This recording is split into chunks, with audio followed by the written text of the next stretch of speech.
I opened the stack of old letters in the attic and saw the name my stepfather feared most in this world, right there on the beneficiary line. He burst in, snatched the envelope, shoved me down and swung his hand, but he never looked closely enough to see whose name it actually was. That night, I taped up the swelling and started counting down. 14 days to gather evidence, make the right calls, and flip the board on the house he thought was his. This isn't a story about letters. It's about ownership, honor, and a line no one should ever cross. My name is Elena Hart, and I'm 33 years old. I work as a compliance officer at Northwind Children's Care in Montvale, a job that taught me to document everything and trust nothing at face value. That Sunday afternoon in the Willow Ridge house where I grew up, those skills would prove more valuable than I ever imagined. The attic had that familiar smell, dust, old wood, and something indefinably sad. Mom had asked me to help clear it out for Carl's renovation plans. Carl Whitaker, my stepfather of 8 years, ran Whitaker Renovations LLC, a small contracting business that always seemed to be one big break away from real success. He'd married my mother, Lorna, when she was still grieving my grandfather's death, swooping in with his contractor's hands and promises to take care of everything. I was sorting through boxes of Christmas decorations when I found them, a bundle of letters tied with twine, tucked behind a beam. The top envelope, yellowed with age, bore the return address of Keene and Alder, attorneys at law. Through the translucent paper, I could make out official letterhead. My fingers trembled as I lifted it to the light. Elena M. Hart, beneficiary. The words jumped out at me. Beneficiary? Of what? My grandfather had passed when I was 24, and Mom had handled everything, or so she'd told me. I carefully opened the envelope, my compliance-trained mind already cataloging the document's features, dated 11 years ago, 3 months after grandfather's death, referencing a codicil to his will. The floorboards creaked behind me. "What the hell do you think you're doing?" Carl stood in the doorway, his face flushed. He'd been drinking. I could smell the beer from 6 feet away. His eyes locked onto the papers in my hands, and something shifted in his expression. Fear? Rage? Both? "These are addressed to me," I said, keeping my voice steady. "They're about grandfather's—" He crossed the space in 2 strides, ripping the letters from my hands. The force of it sent me stumbling backward, my hip catching the corner of an old trunk. I went down hard, palms scraping against the rough wooden floor. "You little snoop!" His hand came up, and I barely had time to turn my face before his palm connected with my cheek. The sound cracked through the dusty air. "Going through things that aren't yours." I pressed my hand to my burning cheek, tasting copper where my teeth had cut the inside of my mouth. "Those letters have my name on them. They're literally mine. Nothing in this house is yours." He shoved the letters into his jacket pocket. "You live here because your mother lets you, because I let you." He grabbed an old padlock from a shelf, securing the trunk that held the rest of the papers. "You want to act like a child? Sneaking around? Then you'll be treated like one. Stay out of the attic. Stay out of my business." He stormed down the stairs, leaving me on the floor with a throbbing cheek and racing thoughts. But here's what Carl didn't know about me. I'd spent 9 years in compliance, investigating fraud, documenting violations, building airtight cases. He thought he'd won by taking those letters and locking that trunk. He didn't see me memorizing the law firm's name. He didn't notice me spotting the case number on the second envelope. And he certainly didn't realize that in his rage, in his haste to grab those papers and assert his dominance, he'd made a crucial mistake. He never actually read whose name was on them. I pulled out my phone and took a photo of my reddening cheek, then another of the locked trunk, and a third of the dusty floor where I'd fallen. Documentation, evidence, the first pieces of what would become a much larger puzzle. Downstairs, I heard Carl's truck roar to life in the driveway. Mom was at her book club. She wouldn't be home for hours. I sat in that attic, surrounded by the remnants of my grandfather's life, and thought about the house itself. Hart Cottage, he'd called it, Built in 1952, paid off decades ago. The house where Mom grew up, where I'd spent every summer as a child, where Grandfather had taught me to play chess on the wraparound porch. The house Carl now claimed as collateral for his business loans. I stood slowly, my hip already bruising, and made my way to the window. From here, I could see the entire property. The oak tree I'd climbed as a kid, the garden Grandfather had tended until his final summer, the garage where his 1967 Mustang still sat under a tarp, all of it supposedly belonging to Carl now, according to the documents he'd had Mom sign after their wedding. But those letters suggested otherwise: a codicil, a beneficiary designation, my name where Carl expected to see my mother's, or worse, his own. I descended the stairs carefully, already formulating a plan. Keene and Alder, attorneys at law. The Riverton County Courthouse would have records. The Bar Association would have contact information. And somewhere in this house, there would be more documents Carl hadn't found yet. 14 days. That's what I gave myself. 2 weeks to gather everything I needed. To build a case so airtight that Carl wouldn't see it coming until it was too late. 2 weeks to find out what my grandfather had really left behind, and why Carl was so desperate to keep it hidden. He thought he'd beaten me into submission with one slap and some harsh words. But Carl Whitaker was about to learn what happened when you cross someone who'd made a career out of uncovering other people's lies. The bruise bloomed purple and yellow across my cheekbone by Monday morning. I covered it with concealer before my shift at Northwind, but took photos first. Good ones, in natural light, with a timestamp app I used for compliance documentation. My coworkers noticed anyway. Walked into a door, I said, and hated myself for using such a cliché, but I needed to keep things quiet while I worked. During my lunch break, I sat in my car and made lists. In compliance, we live by checklists. They keep you methodical when emotions run high. My notepad filled quickly. 1. Obtain certified copies of the codicil from Riverton County Court. 2. Research property records and deed history. 3. Contact Keene and Alder, if still practicing. 4. Review all mortgage loan documents. Carl had filed 5. Document everything with timestamps and backups. I thought about Diane Rowe, my old friend from college who'd become a family estate attorney. We hadn't talked in 2 years, but she'd always said to call if I needed anything.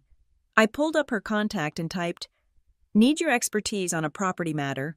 Confidential. Can we meet?" Her response came within minutes. "Free Thursday evening. My office. 6 p.m." That gave me 3 days to gather initial documentation. I drove to the Riverton County Courthouse after work, my compliance badge lending me an air of authority as I requested records. The clerk, a tired-looking woman named Barb, pulled up the case number I'd memorized from the envelope. "Codicil to the last will and testament of Robert M. Hart," she read from her screen. "Filed 11 years ago. You want certified copies?" "Please, and any associated property transfer documents." 20 minutes and $35 later. I sat in my car reading the document that changed everything. The codicil was clear. Hart Cottage at 447 Willow Ridge Road was to transfer directly to me, Elena M. Hart. Upon my 25th birthday, my mother retained lifetime residency rights, but only with my written consent. Any spouse she might marry would have no claim to the property whatsoever. I'd been the legal owner for 8 years. 8 years of Carl acting like lord of the manor in my house. But the real shock came when I pulled the property records. Last year, Carl had taken out a $480,000 loan against the house through Parkstead Credit, using it as collateral for what he called business expansion capital for Whitaker Renovations LLC. The loan documents listed him as authorized agent acting on behalf of property owner Lorna Whitaker. Except Lorna Whitaker had never been the property owner, and Carl had never been authorized to do anything. I photographed every page, uploaded them to 3 different cloud services, and emailed copies to my personal and work emails. Then I drove to the library and made physical photocopies, which I locked in my desk drawer at work. Redundancy was key. Carl had already shown he'd destroy evidence if he found it. That evening, I arrived home to find Carl in the dining room, surrounded by blueprints and his laptop, playing the part of successful businessman. Mom sat beside him, nodding along as he explained his vision for the Green Harbor project, a supposed $1.3 million contract that would set them up for life. Elena, Mom brightened when she saw me. Carl was just explaining how the Green Harbor development will mean he can finally pay off the business loans. Isn't that wonderful? Business loans, I repeated, settling into my chair. That must be quite a burden, having that much debt hanging over the company. Carl's jaw tightened. It's called investment capital. You wouldn't understand. Pushing papers at a nonprofit isn't exactly high finance. You're right, I said mildly. I just process compliance documents all day. Speaking of which, I noticed some interesting paperwork at the courthouse today. Property records for Willow Ridge addresses. Did you know they're all digitized now? Anyone can look them up. His face went pale, then red. What were you doing at the courthouse? Research for work. We're updating our vendor verification process. I turned to Mom. Did you know that using property as collateral requires all owners to sign? It's fascinating how many people don't realize that. I don't. Mom looked between us, confused. Carl handles all the financial matters. Of course he does. I stood, keeping my voice pleasant. By the way, Carl, I'll need the key to the attic back. I have some personal items up there, and I don't appreciate being locked out. You'll stay out of that attic if you know what's good for you. What's good for me, I said, meeting his eyes, is protecting what's mine. And just so we're clear, nobody touches my belongings or enters my space without permission. That's a boundary I'm setting right now, in front of Mom, so there's no confusion. Mom shifted uncomfortably. Elena, honey, Carl is just trying to... Trying to what, Mom? Lock me out of rooms in the house I grew up in? Take my personal mail? I touched my concealed bruise deliberately. Push me around? Carl slammed his hand on the table. You're living under my roof, eating my food. Interesting choice of words. I pulled out my phone. Should we review whose roof this actually is? I have some documents that might clarify things. Elena, please. Mom pleaded. We're a family. Families don't fight over property and money. You're right, I said, looking directly at Carl. Families don't forge signatures on loan documents. Families don't take out $500,000 mortgages on houses they don't own. Families don't hit each other for reading their own mail. The silence stretched tight as a wire. Carl's hands clenched and unclenched. Mom's eyes darted between us, and I saw it. The first crack in her faith in him. I don't know what game you think you're playing, Carl said finally, his voice low and dangerous. No game. I replied. Just documentation. You know what that is, right? The paper trail that proves who owns what, who signed what, who authorized what. I deal with it every day at work. Amazing what you can learn when you know where to look. I left them there and went to my room, locking the door behind me. Through the thin walls, I heard their raised voices, Carl insisting I was lying, Mom asking questions she'd never asked before. I pulled out my laptop and began preparing my file for Diane, organizing everything chronologically, building the case that would bring Carl Whitaker's house of cards tumbling down. The counter on my phone read, Day 2 of 14. Dinner the next evening was a masterclass in manufactured normalcy. Carl had clearly coached Mom on talking points. She kept steering conversation toward his Green Harbor project, how it would transform Montvale's waterfront, how Whitaker Renovations was finally getting the recognition it deserved. The investors at Harbor and Pike Developments are very particular, Carl said, cutting his steak with precision. They want stability, reliability, a contractor who has his house in order, so to speak. He looked at me pointedly.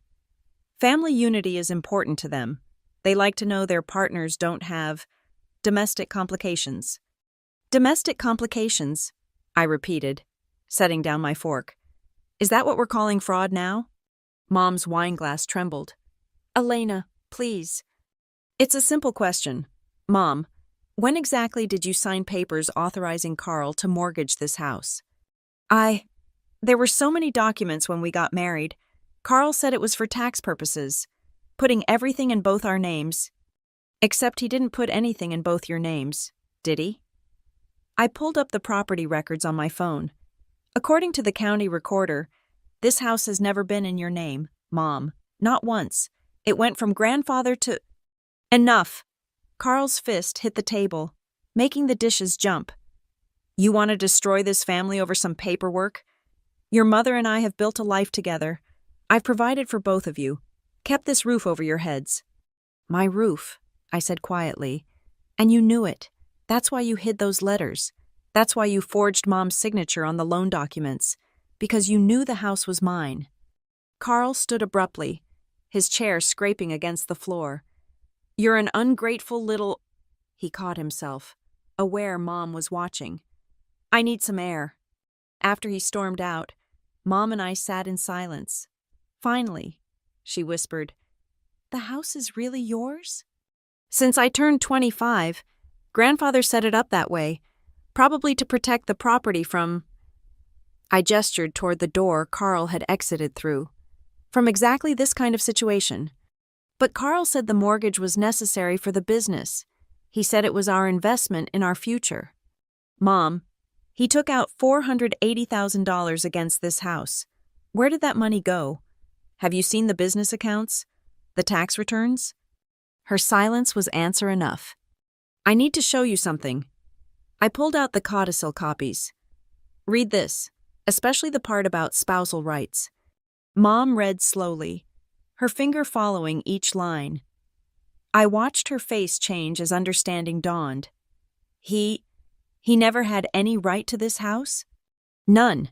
And every payment he's made on that loan, every document he's filed claiming ownership, it's fraud. Criminal fraud. But if you report him, he'll go to prison. Maybe, or maybe we can handle this another way.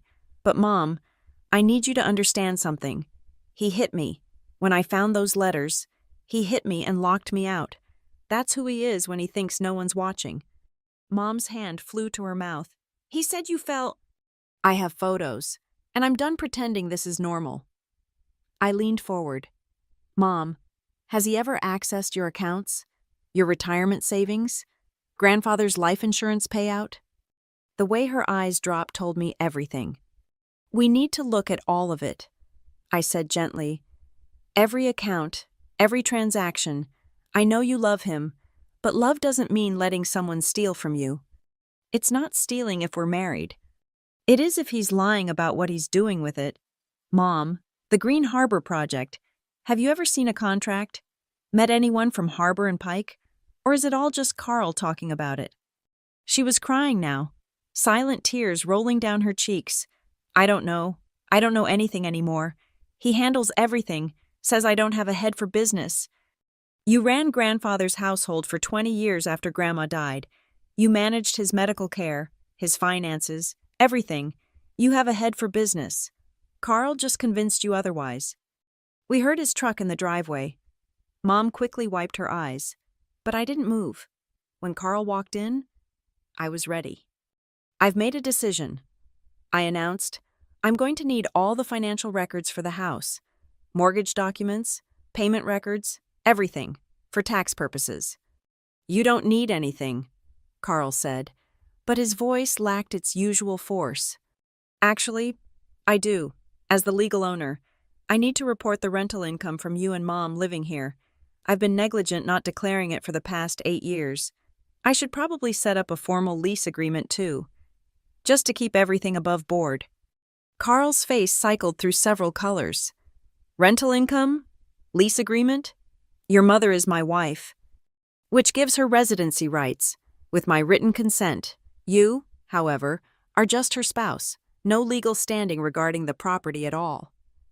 I stood, gathering the documents. I'll need those records by Friday. Oh, and Carl? The locks will be changed tomorrow.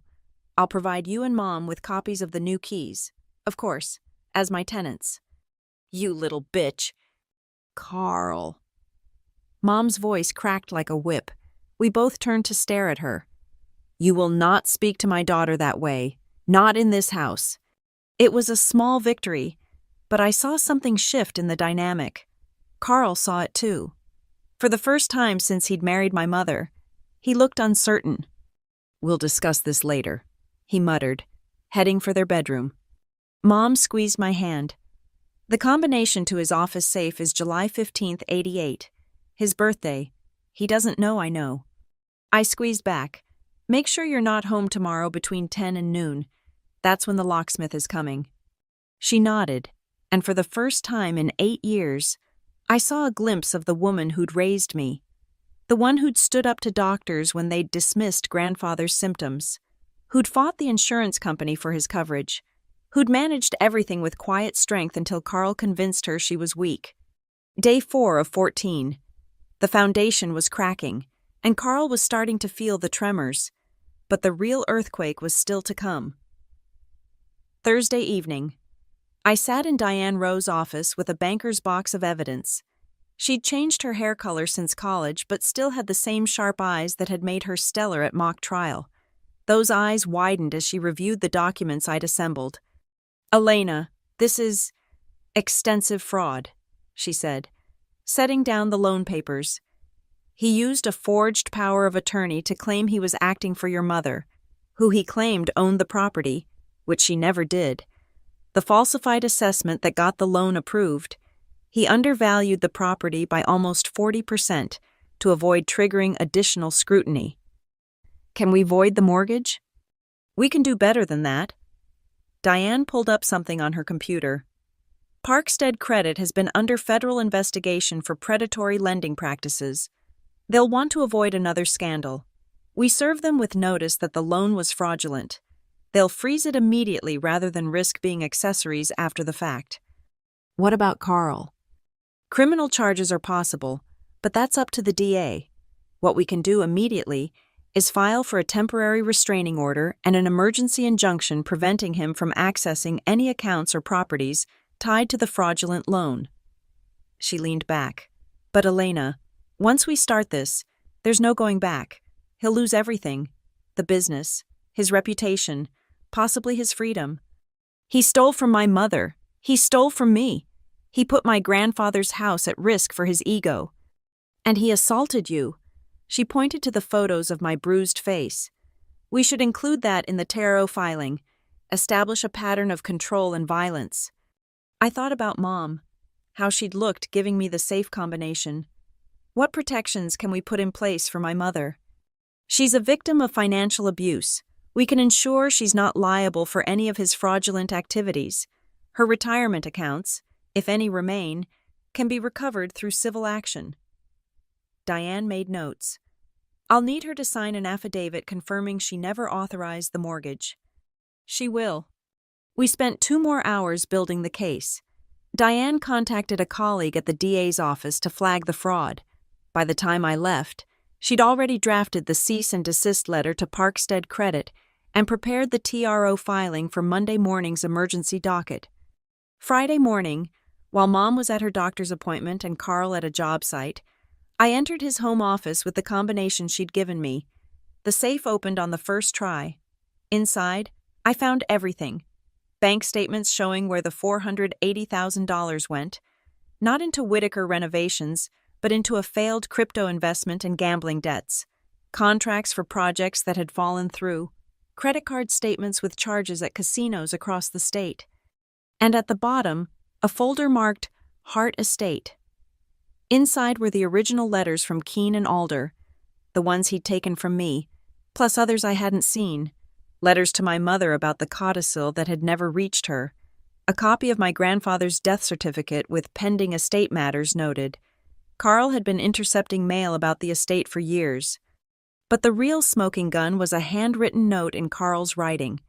If E finds out about house ownership, claim L signed over rights, backdate if necessary, she won't remember what she signed. I photographed everything, then noticed something else. A contract draft with Harbor and Pike Developments. But it wasn't for $1.3 million. It was for $400,000. And it was marked contingent on proof of asset ownership. He'd been planning to use my house to secure this contract, too. I called Diane immediately. He's been trying to leverage the house for the Harbor and Pike deal. Forward me everything. I'll contact Harbor and Pike's legal department. They'll want to know their potential contractor has been misrepresenting his assets. That afternoon, the locksmith came as scheduled. Carl arrived home just as the man was finishing the back door. "What the hell is this?" he shouted, storming across the lawn. "Lock replacement," I said calmly. "As the property owner, I'm updating security. You'll get your copy of the new keys." "Property owner, you delusional—" "Mr. Whitaker?" The locksmith interrupted. "I need the registered owner's signature. That's Miss Hart, according to the county records." Carl's face went purple. "This is my house. I pay the mortgage."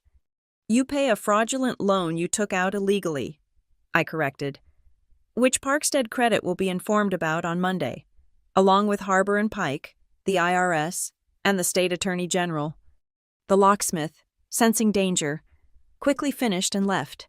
Carl advanced on me, fists clenched. "You're destroying everything I've built. Built on lies and stolen money." I held up my phone, already recording. "Go ahead. Carl, hit me again. Add assault to fraud. See how that plays in court." He stopped, breathing hard. "Your mother will never forgive you." "My mother doesn't know about the gambling debts yet, or the crypto losses, or how you've drained her retirement account, but she will." His face went white. "You went through my office?" "I reviewed financial records related to my property. Amazing what people leave lying around when they think they're untouchable." I stepped back toward the house. "You have 72 hours to come clean to Mom about everything, or I will. And Carl? Harbor and Pike will be calling you Monday morning. Might want to practice your explanation for why you claim to own assets that aren't yours." That evening, Mom found me on the porch swing, Grandfather's favorite spot. She sat beside me, holding a cup of tea with shaking hands. "I looked at the bank statements," she said quietly. "My IRA, it's almost gone." "We'll get it back," Diane says. $300,000. Elena, my entire retirement. He said he was investing it for us." She laughed bitterly. "I was so stupid." "You were trusting. He was criminal. There's a difference." She leaned against my shoulder, and we swung gently in the evening air. Through the window, we could see Carl in his office, frantically making phone calls. Monday would bring the avalanche, but the ground was already shifting beneath his feet. Day 7 of 14, halfway to justice. Saturday morning. I found Mom in the kitchen, staring at her coffee like it held answers. Carl had left early, supposedly for a job site, but we both knew he was probably meeting with his lawyer. The house felt different without his oppressive presence. Lighter, but tense with anticipation. "I need to tell you something," I said, sitting across from her. "About the papers I found in Carl's safe." She looked up, exhausted. "More debts?" "More lies. He's been intercepting mail about Grandfather's estate for years. Letters meant for you. Explaining the codicil. Explaining my inheritance. You never saw them because Carl got to them first." Her hands tightened around the mug. "But I signed things. After your grandfather died, Carl helped me with the paperwork." "You signed what you thought were routine documents. He slipped in powers of attorney, asset transfers, Mom. You were grieving. He took advantage of that." "Stop." Her voice was sharp. "Just stop for a minute." We sat in silence. Outside, a cardinal landed on the bird feeder Grandfather had built, the one Carl had wanted to tear down for being outdated. "You're asking me to choose," she finally said, "between my husband and my daughter." "No, Mom, I'm asking you to choose between your husband and the truth, between letting him steal everything Grandfather worked for or standing up for what's right. It's not that simple. I love him, or I thought I did. Maybe I just loved not being alone." She wiped her eyes. "After your grandfather died, the house felt so empty. Carl made me feel needed again." "You were always needed. You're my mother. You were Grandfather's daughter. You didn't need Carl to validate your existence. Easy for you to say. You're young. You have your career. You don't know what it's like to be 61 and invisible. I reached across the table and took her hands. You're not invisible. You're the woman who taught me to stand up for myself, who showed me that strength isn't about being loud. It's about being persistent. Grandfather knew that. That's why he made sure the house would be protected. Protected from men like Carl. Yes. She pulled her hands away, walked to the window. He wasn't always like this. In the beginning, he was charming, attentive. He fixed things around the house, made me laugh. When did he become this person? Maybe he was always this person, just good at hiding it. Or maybe I was just good at not seeing it. She turned back to me. Show me the affidavit, the one your lawyer friend needs me to sign. I pulled out the document Diane had prepared. It was straightforward, confirming that Mom had never authorized the mortgage, never signed the loan documents Carl had submitted, never agreed to use the house as collateral. Mom read it carefully, then picked up a pen. Will this protect the house? It will void the mortgage. The bank will have to pursue Carl's actual assets, what's left of them, not the house. And Carl? That depends on what the DA decides. But Mom, he's already destroyed himself. The gambling debts, the failed investments, the lies to Harbor and Pike, it's all catching up to him. She signed the affidavit with a steady hand.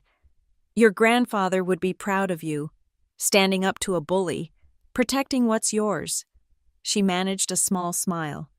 He always said you had his father's backbone. Wouldn't bend for anyone. What about you? Are you going to be okay? I'll survive.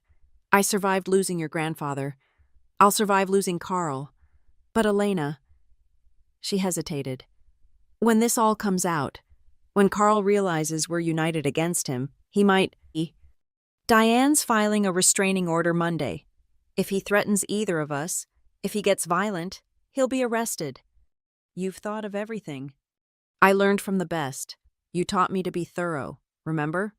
When I was 10 and wanted to go to camp, you made me research it myself, present a budget, show I'd thought it through. You presented a PowerPoint. She laughed, the first genuine laugh I'd heard from her in days, complete with cost-benefit analysis. And you let me go. How could I not? You'd made such a compelling case. Her expression grew serious again. Elena, there's something else. I found this hidden in Carl's dresser. She handed me a USB drive. I plugged it into my laptop, and we watched as files populated the screen. Communications with someone named Marcus Toll about flipping the Hart property once he had full control. Estimates for demolition. Plans to build a multi-unit complex. He was going to tear down grandfather's house. Mom breathed. Not just tear it down, profit from it. Look at these projections. He estimated making $2 million after construction costs. Mom stood abruptly. I need to pack. Pack? My things.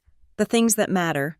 Before Monday, before he knows everything, I'm moving into the guest room tonight, and depending on how Monday goes, I might need to leave quickly. Mom, this is your home. No, Elena, it's your home. It always was. I've just been a guest who overstayed her welcome, bringing a parasite with me. She squared her shoulders. But that ends now. Help me pack?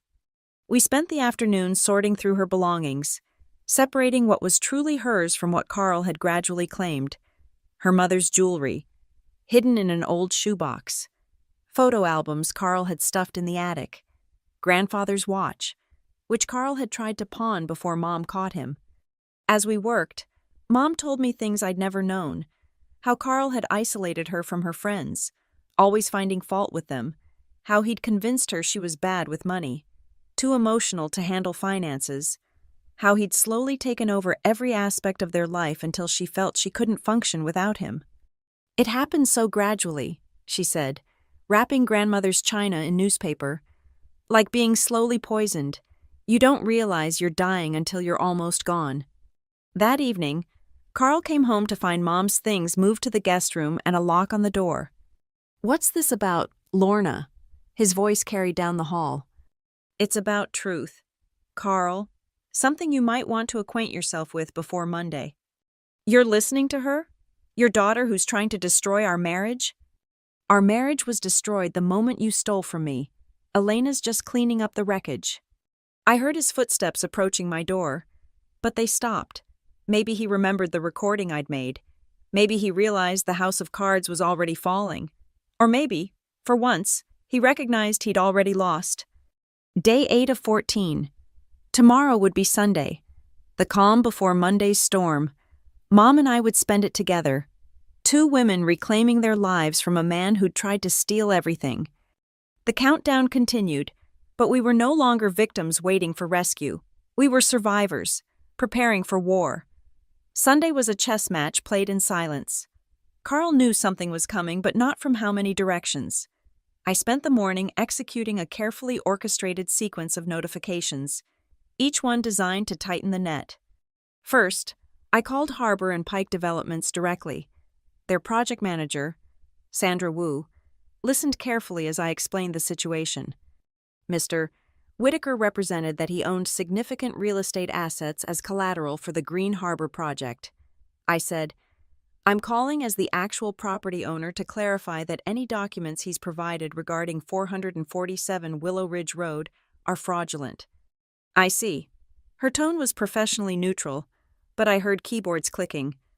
And you have documentation of ownership? I'm emailing you the certified deed and codicil now, along with proof that Mr.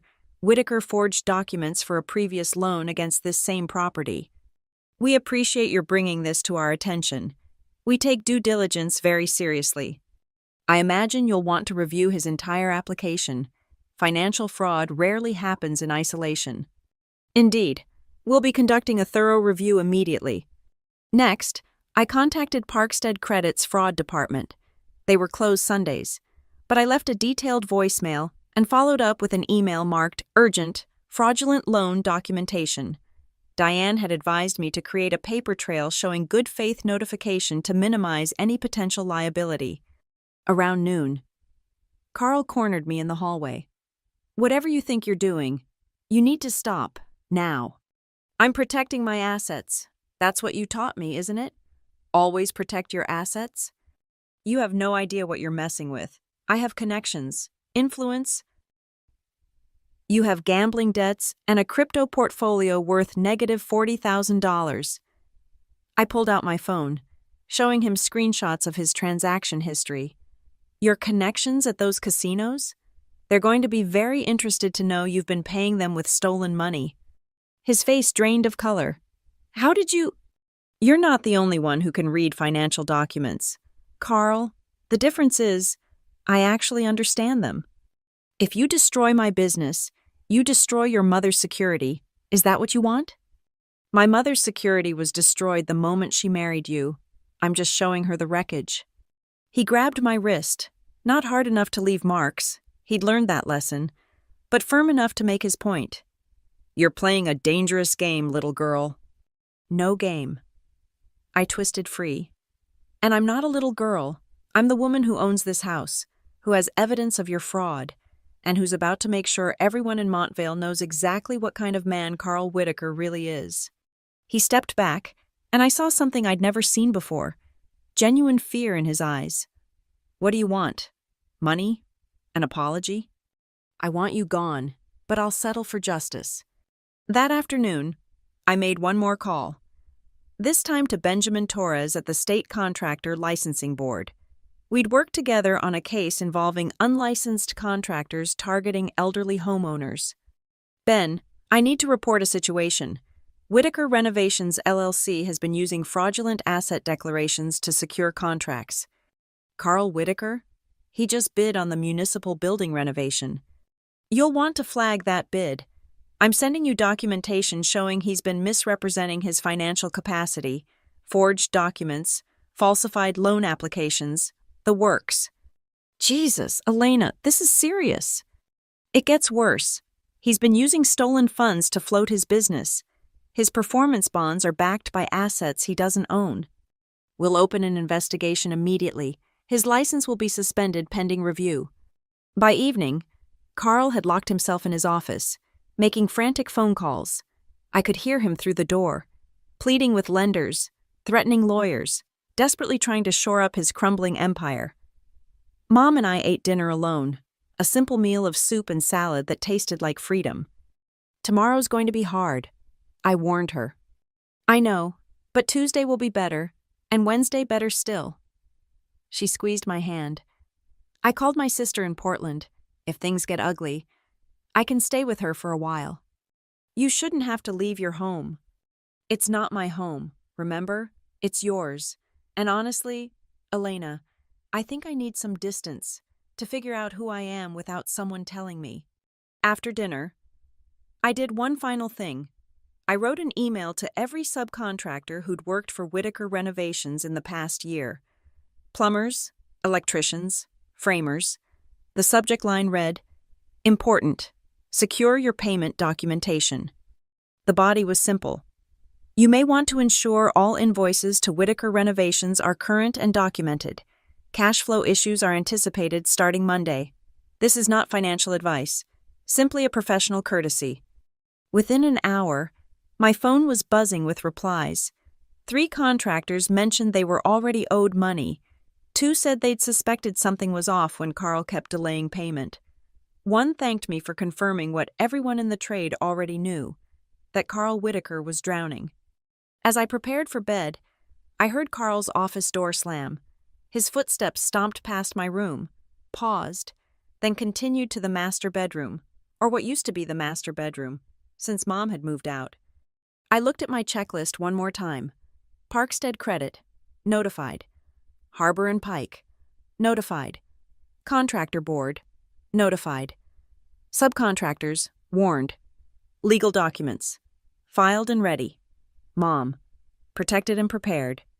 Evidence, backed up in multiple locations. Tomorrow, Diane would file the emergency injunction. The restraining order would be served. The house of cards Carl had built would face its first real wind. Day 9 of 14. But really, the count didn't matter anymore. The avalanche had already started. Carl just didn't know it yet. Or maybe he did, because that night, for the first time in 8 years, I heard him pacing the halls until dawn, like a man who knew his time was running out. Monday morning arrived with the kind of crisp clarity that makes everything feel sharper, more real. The Riverton County Courthouse stood like a monument to justice, or at least the pursuit of it. I arrived at 8:30 a.m. with Diane, Mom, and 3 boxes of evidence. Carl came with his lawyer, a sweating man named Hutchins who looked like he'd rather be anywhere else. Judge Patricia Reynard presided, a silver-haired woman with a reputation for having zero tolerance for financial fraud. Diane had smiled when we'd drawn her name. She lost her own mother's house to a predatory lender. She doesn't forget.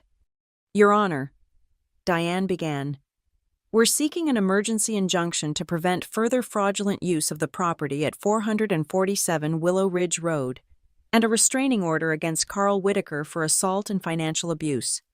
She laid out the case methodically, the codicil, the forged loan documents, the photographs of my bruised face, Mom's affidavit, the USB drive contents showing Carl's plans to demolish and develop.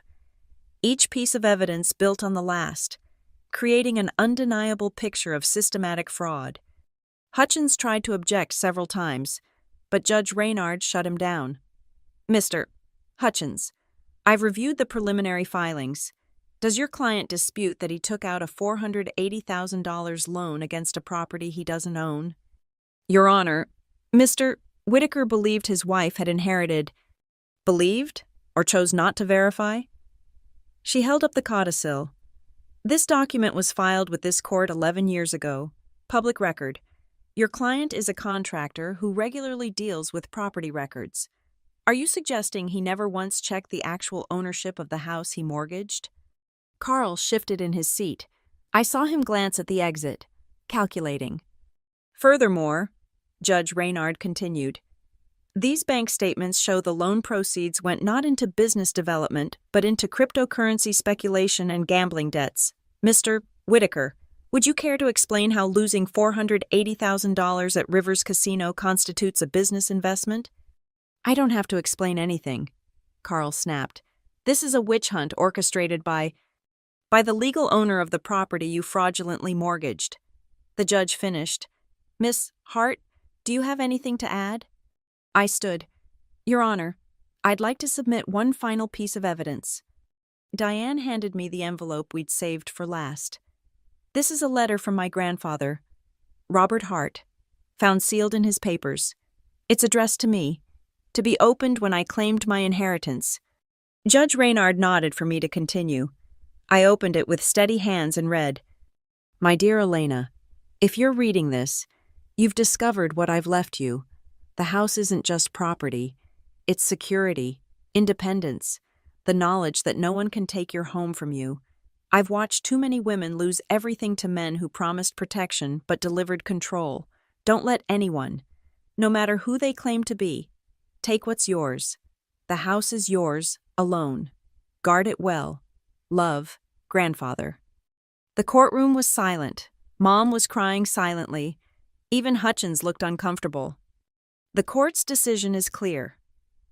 Judge Reynard announced, I hereby grant the emergency injunction, Mr. Whitaker. You are prohibited from any further use of the Hart property as collateral, from accessing any accounts or documents related to said property, and from entering the premises except to retrieve your personal belongings under supervision. This is insane, Carl shouted, jumping to his feet. That house is mine. I've paid for everything, maintained it. With stolen money, the judge said coldly. And speaking of which, I'm forwarding this entire case file to the district attorney's office for criminal fraud charges. Mr. Whitaker, I suggest you retain criminal counsel. But the real blow came when the courtroom door opened. Sandra Wu from Harbor and Pike walked in, followed by Benjamin Torres from the contractor board. Your Honor, Sandra said, Harbor and Pike Developments would like to submit a statement for the record. We've terminated all negotiations with Whitaker Renovations due to fraudulent representations in their proposal. Torres stepped forward. The State Contractor Licensing Board has suspended Whitaker Renovations' license pending investigation. All current contracts are void. Carl's face went from red to purple to white. $1.3 million, he whispered. The Green Harbor project was $1.3 million. Actually, Sandra corrected, it was $400,000, contingent on verified assets, which you don't have. Moreover, you claimed the contract was already signed in multiple loan applications. That's wire fraud. Mr. Whitaker.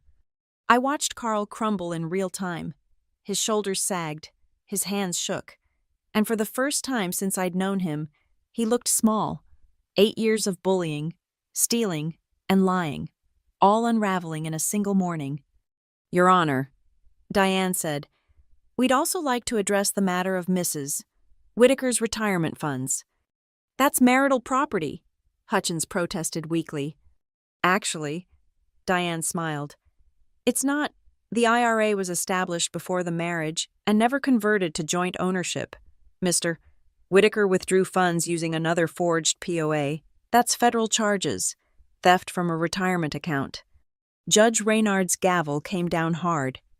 Mr. Whitaker, you're to surrender your passport immediately, given the evidence of fraud. Flight risk is substantial. Bailiff, please ensure Mr. Whitaker complies. As the bailiff approached, Carl turned to Mom. Lorna, please, tell them this is a misunderstanding. We're married. What's mine is yours. No, Carl. Mom stood, dignified despite her tears. What was mine was never yours to take, and what's Elena's was never mine to give. The next part happened fast. Carl lunged toward me, screaming about how I'd ruined everything. The bailiff caught him, twisted his arm behind his back. As they dragged him out, he was still screaming. You don't understand. I built that business. I made that house worth something. Without me, you're nothing. The courtroom fell silent after he was gone. Judge Reynard looked at me with something like approval. Miss Hart, the house is yours, as it always was. The fraudulent mortgage is void. Parkstead Credit will have to pursue Mr. Whitaker's actual assets, not your property. Outside the courthouse, Mom and I stood in the morning sun. Harbor and Pike's Sandra Wu approached us. "Miss Hart, I apologize for any distress our dealings with Mr. Whitaker may have caused. If you ever need a reference for your professional integrity, please don't hesitate to ask." After she left, Mom and I walked to my car in silence. Finally, she spoke. "Your grandfather would be so proud." "He protected us," I said, "even from beyond the grave." "No, Elena, you protected us. You stood up when it mattered." Day 10 of 14. But the count was meaningless now. Justice had been served in 10 days instead of 14. Carl Whitaker had swung his fist at me in that attic, never seeing the name on those letters, never imagining that the little girl he'd dismissed would be his downfall. The house he'd tried to steal had become his prison of paperwork, legal filings, and fraud charges, and I hadn't thrown a single punch. Revenge, I learned, is best served with proper documentation. Tuesday morning arrived with the sound of a locksmith's van and a police cruiser. Carl had been given 4 hours to collect his belongings under supervision. I watched from the porch as he loaded boxes into a rented truck, his movements mechanical, defeated. The swagger was gone, replaced by the hollow motions of a man whose entire identity had collapsed. Officer Brennan stood nearby, hand resting casually on his belt. "No contact with Miss Hart or Mrs. Whitaker," he reminded Carl when he glanced toward the house. "The restraining order is explicit." Carl's lawyer had worked out a deal. He could take his clothes, personal items, and tools. Everything else stayed pending the fraud investigation. As he carried out his last box, he stopped at the truck's tailgate, staring at the house like he was seeing it for the first time. 8 years, he muttered to no one. Mom emerged from inside, holding a manila envelope. She walked past me, down to where Carl stood. Officer Brennan stepped closer, watchful. "Your parents' wedding rings," Mom said quietly, handing him the envelope. "They were in your dresser. I didn't think the FBI needed to confiscate those." Carl took the envelope with shaking hands. For a moment, the mask completely fell. "Lorna, Don't." Mom's voice was steel. "Just don't. You stole my father's house, my retirement, my trust. But worse than that, you made me doubt myself, made me small. That's what I can't forgive." She turned and walked back to the porch, standing beside me.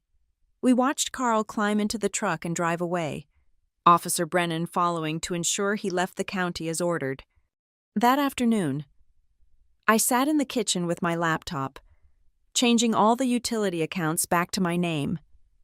Each click felt like reclaiming a piece of my grandfather's legacy. Mom was on the phone with her sister, planning a 2-week visit to Portland. "I need to remember who I was before him," she'd explained.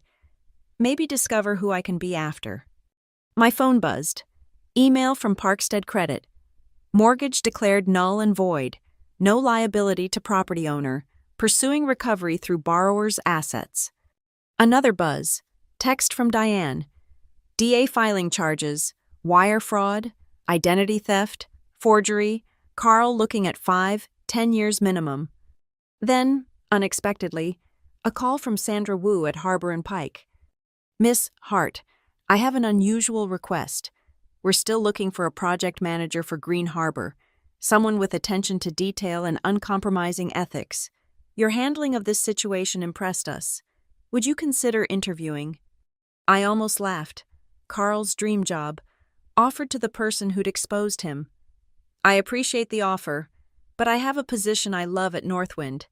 Though if you need compliance consulting, I might be interested in contract work." "We'll definitely keep that in mind." As evening fell, I walked through the house. Really walked through it. Not the careful navigation I'd done for 8 years around Carl's moods and Mom's anxiety. I touched the banister Grandfather had carved himself, opened windows Carl had nailed shut for security, and rehung the family photos he'd stuffed in closets. In the attic, the trunk remained, now unlocked. Inside, I found more than letters: photo albums, grandfather's military medals, grandmother's recipe box, and at the very bottom, the deed to the house with a note paper clipped to it. For Elena, my warrior granddaughter, never let them see you coming. I smiled, remembering our chess games, how he'd taught me that the best strategy wasn't always the most obvious one. Position your pieces, he'd say, then wait for your opponent to defeat himself. Mom found me there, surrounded by memories. The house feels different, she said, lighter. It's free, I replied. We're free. What will you do with it? Live in it, preserve it, make sure it stays in the family, like grandfather wanted. I looked at her. You're welcome to stay as long as you want. This is your home too. For a while, she agreed. But eventually, I think I need my own space, a small apartment maybe, something that's just mine. We spent the evening on the porch, drinking tea and not talking about Carl, or fraud, or the upcoming criminal trial where we'd both have to testify.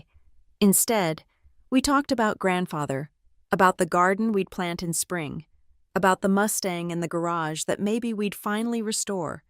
As night fell, I stood in the doorway of what had been Carl's office. Tomorrow, I'd turn it back into grandfather's study. The desk would return to its spot by the window. His books would come down from the attic. The house would remember what it had been before Carl tried to remake it in his image. My phone showed one last email from Diane. Criminal arrest warrant issued. Carl in custody. Bail set at $500,000. He wouldn't make bail. His assets were frozen. His business destroyed. His reputation shattered. The man who'd swung his fist at me for reading my own mail was spending the night in a cell, while I stood in my house, finally understanding what grandfather had really left me.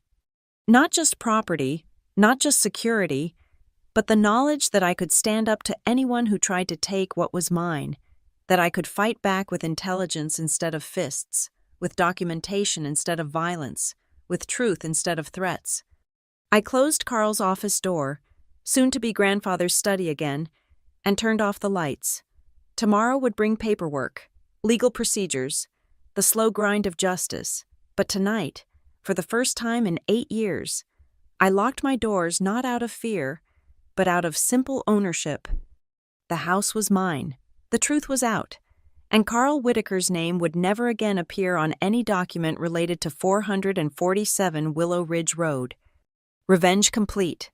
No blood spilled, just ink on paper and the perfect patience of someone who'd learned from a master chess player that the best victories are the ones your opponent never sees coming, especially when they're too busy looking at everything except the name on the envelope. Thank you so much for listening to my story. I'd love to know where you're listening from. Drop a comment, and let's connect.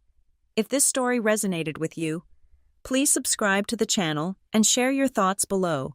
Your experiences and perspectives make this community special. Until next time, remember, sometimes the best revenge is simply revealing the truth.